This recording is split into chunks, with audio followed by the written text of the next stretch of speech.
মান্না ভাই বলেছে ইসলামের সীমা থাকা উচিত, এরা সীমা অতিক্রম করে গেছে। এত ইতর মানসিকতার পরিচয় তারা দিয়েছে যে মানুষকে চরিত্র হরণ করে, তার চরিত্রে কালিমা লেপন করে, তারপরে তাকে সমাজের কাছে অপদস্থ করে, নানাভাবে হয়রানি করে, তারপরে তাকে কারাগারে দিচ্ছে। এখানে অনেকে আমার যে সাদা কাগজটা আছে, এটা নিজ থেকে আসার পথে মৌলানা মামুনুল, ওনার ছেলে আমাদের বয়সী ছিল, 2-4 বছরের ছোট হতে পারে, উনি দিয়ে দিছে। তারা নিচে কথা বলছে, তখন বলছিল যে রিসোর্টের যে ঘটনাটি সেটি ছিল 3 এপ্রিলের ঘটনা, আর মামুনুল হককে গ্রেপ্তার করে 18 এপ্রিল। আর মামুনুল হকের যে অভিযোগ, যে পেপার পত্রিকা গণমাধ্যম যে বিষয়গুলো খুব হাইলাইটস করে নিউজ কাটটির জন্য, সেটা বলা আছে যে ধর্ষণের অভিযোগের একটা মামলা, তার স্ত্রী কর্তৃক ধর্ষণের অভিযোগের একটা মামলা, খুব হাস্যকর বিষয়। এবং সেই তার স্ত্রীকে 27 এপ্রিল মামুনুল হকের বাসা থেকে তুলে নিয়ে যায়। কারা তুলে নিয়ে যায়? ডিবি পুলিশ তাকে তুলে নিয়ে যায়। তারপরে তাকে দিয়ে 30 এপ্রিল আপনার সোনারগাঁ থানায় মামলা করে, ধর্ষণের মামলা। আর ওনার স্ত্রী গত 14 মাস যাবৎ পুলিশের হেফাজতে আছে। কোথায় আছে, কিভাবে আছে, সেটা তার পরিবারও জানে না, কেউ কিছু জানে না।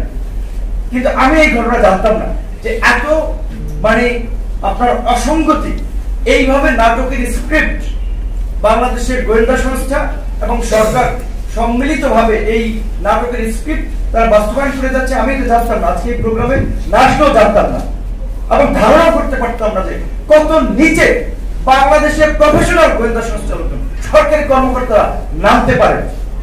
যেটা অনেকে বলেছেন যে এইসব আলেম আমার পায়ের তলাতে বসে থাকে।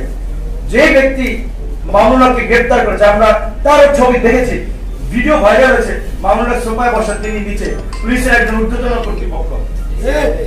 এই কথাটা ঢাকা বিশ্ববিদ্যালয়ের একটা প্রোগ্রামে একটা টিচার বলেছিল, আমার নামটা মনে সরি, উনি বলছিলেন আগে মন্ত্রীরা, এমপিরা ঢাকা বিশ্ববিদ্যালয়ের শিক্ষকদের দোয়া নিতে আসতো, ঢাকা বিশ্ববিদ্যালয়ের ভাইস চ্যান্সেলরের কাছে পরামর্শের জন্য আসতো, আর এখন ভাইস চ্যান্সেলর হওয়ার জন্য শ্রমিক লীগের নেতার সুপারিশ নিতে যায়, এমপি হওয়ার জন্য মানে বিশ্ববিদ্যালয়ের শিক্ষকদের প্রমোশনের জন্য এমপির প্রোগ্রামের পেছনে যে বসে থাকে। এইটা হচ্ছে আমাদের শিক্ষকদের বর্তমান সমাজের সম্মান এবং অবস্থান।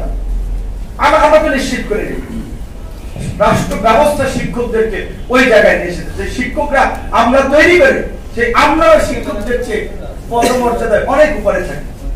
ঢাকা বিশ্ববিদ্যালয়ের শিক্ষক, আমার শিক্ষক ছিল কথা সাহিত্যিক সৈয়দ মঞ্জুর ইসলাম, উনি একবার ক্লাসে আমাদেরকে বলেছিল, তোমরা কেমন ছাত্র বাবা, তোমরা খুবই স্বার্থপর প্রজন্ম, তরুণ প্রজন্ম। শহীদ মিনারের শিক্ষকদের উপরে গরম পানি নিক্ষেপ করে পুলিশ, তোমাদের একটু বিবেকে লাগে না? এই স্কুল কলেজের শিক্ষকরাই তো তোমাদেরকে আজকে বিশ্ববিদ্যালয় পর্যায়ে নিয়ে এসেছে, তো পুলিশ গরম পানি নিক্ষেপ করে। তো আমি তখন কথার উত্তর দিতে পারিনি।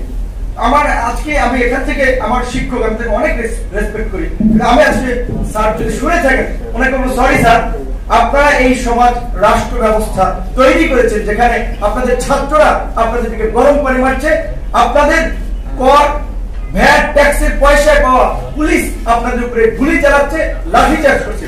এই রাষ্ট্র ব্যবস্থা আপনারা তৈরি করেছেন। গত কয়েকদিন আগে শাহবাগে আওয়ামীপন্থী বুদ্ধিজীবীদের 17 জন এই আপনার কিসের ঘটনায় আপনার যে নড়াইলের যে শিক্ষককে জুতার মালা পরানো হয়েছে, খুবই নিন্দনীয় কাজ। আমরা তীব্র নিন্দা এবং প্রতিবাদ জানাই এই সমাবেশ থেকেও। সেখানে আওয়ামীপন্থী শিক্ষকরা যে আপনার 17 জন, তো শিক্ষকরা বুদ্ধিজীবী, সাংস্কৃতিক বিনোদন বুদ্ধিজীবী, 17 জন বিবৃতি দিচ্ছেন এবং তারা বলছে যে বাংলাদেশের সমাজ ক্রমশ অসহিষ্ণু হয়ে উঠছে।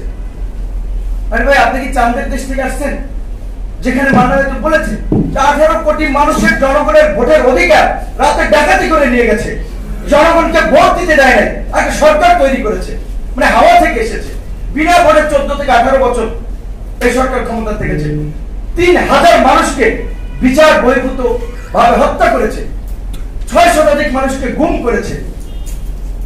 শাপলা চত্বরে তাদের দাবি দেওয়ার সাথে আমার অভিমত আছে, যেটা মান্না ভাই বলেছে, অবশ্যই তাদের চিন্তা ভাবনার সাথে আমার পার্থক্য আছে, কিন্তু তাদের উপরে অমানবিক নির্যাতন নিপীড়ন করেছে একটা স্বাধীন সার্বভৌম রাষ্ট্রে, তাদেরকে যেভাবে মারা হয়েছে, আপনার তো সেটারই কথা বলেন নাই। মাদ্রাসার ছাত্রদের মানবাধিকার নাই, মাদ্রাসার ছাত্ররা গুলি খেলে বলা যাবে না, পেপার পত্রিকায় নিউজ আসবে না, টেলিভিশন চ্যানেলে নিউজ আসবে না। এই রাষ্ট্র তো আপনারা বানাতে চেয়েছেন, তো সেই রাষ্ট্রই আজকে অসহিষ্ণু হয়ে উঠছে। কাজে এটা আপনাদের কর্মের ফল। সরি, আমরাও ভোগ করতেছি, কারণ কথা হচ্ছে গ্রামে বালা বসে তীরের গায়ে লাগে, কেউ রেহাই পায় না। তো আপনারা এই সমাজকে এই জায়গায় অসহিষ্ণু জায়গায় নিয়ে এসেছেন, যে আপনারা সমাজকে বিভক্ত করেছেন নামে বেনামে বিভিন্ন ভাবে। বামপন্থী নেতা, খুব প্রভাবশালী বামপন্থী নেতা বদরুদ্দিন ওমর সাহেবের একটা কিছু আগে আপনার প্রথম আলোতে একটা সাক্ষাৎকার